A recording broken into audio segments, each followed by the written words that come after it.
Most diets, they make you feel like you are going to be hungry forever.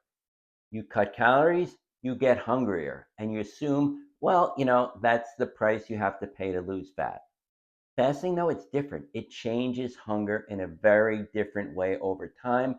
And understanding that curve can keep you from quitting too early or quitting at all, hopefully. So, when you first start fasting, especially if you're used to eating from the moment you wake up until late at night, your hunger is really kind of on a schedule. Your body expects foods at certain times because that is what you've trained it to expect. So when you skip a usual meal, what happens? You feel a strong wave of hunger, not because you're starving or you're in danger, but because your rhythm is being disrupted. Your body expected that meal. The interesting thing that is research on intermittent fasting actually shows that people often report hunger becoming more manageable over time, not less, more, even when they're eating less frequently. Part of that is actually hormonal. Insulin patterns change, hunger hormones like ghrelin shift, and your body starts getting better at pulling from stored fat between meals, which is what you want, instead of sending those constant urgent feed me now signals. Insulin is a big part of that story. So when you're eating insulin all day, insulin gets nudged up repeatedly, and your body's used to frequent refills. As you create these fasting windows, insulin has more time to come down, and your body is actually nudged the other direction to use more of its stored fat instead of depending on the next snack.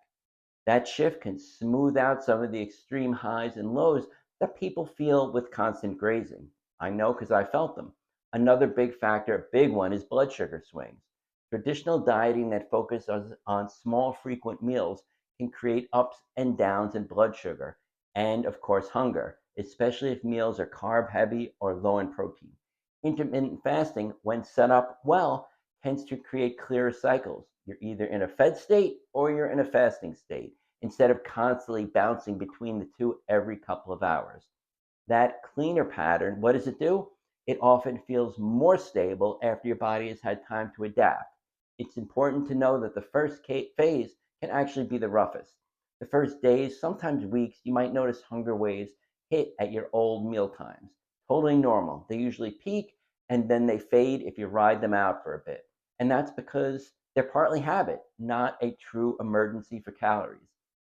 As your body becomes more metabolically flexible, which is better switching to stored fat between meals, those spikes typically lose intensity for almost everybody. Fasting also interacts with other hormones that influence how you feel. Like what? Growth hormone tends to go up during fasting windows, and that helps protect lean tissue, muscle. You're not relying purely on willpower to not eat while your body wastes muscle because it's not happening. You've got a hormonal environment that's more supportive of holding on to muscle while you're tapping more into fat. That alone can change how sustainable your hunger actually feels over time. There's also this psychological side, and it's very real. With traditional diets, the focus is often on constant restriction at every meal, smaller portions, less of everything all day. With fasting, you're changing the structure of the day instead. So you have clearer boundaries between eating and not eating. Many people, they find that this pattern actually feels more predictable and less mentally draining once they get used to it. So none of this means fasting erases hunger completely. I would be lying if I said that, or that every moment feels absolutely amazing. It means the pattern of hunger changes. So instead of a constant low grade nagging, you tend to see discrete waves that you can anticipate, and that means you can manage them and, of course, recover from them as your body adjusts to the new rhythm. The key is really approaching fasting with the right expectations. Early on, hunger is going to be louder. And that's because, like I said, you're breaking an old pattern.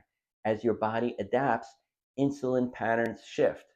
Access to stored fat actually improves, and your feeding times become more consistent. So, what happens? Hunger becomes more predictable and less overwhelming for almost everybody.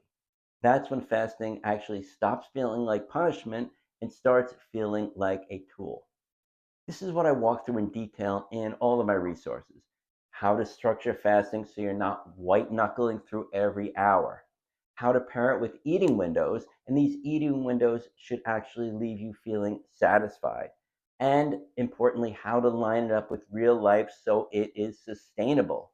You don't need to guess your way through that adaptation phase. Get my free fasting cheat sheet. Learn how to burn stubborn fat without living in the gym or making food your full time job.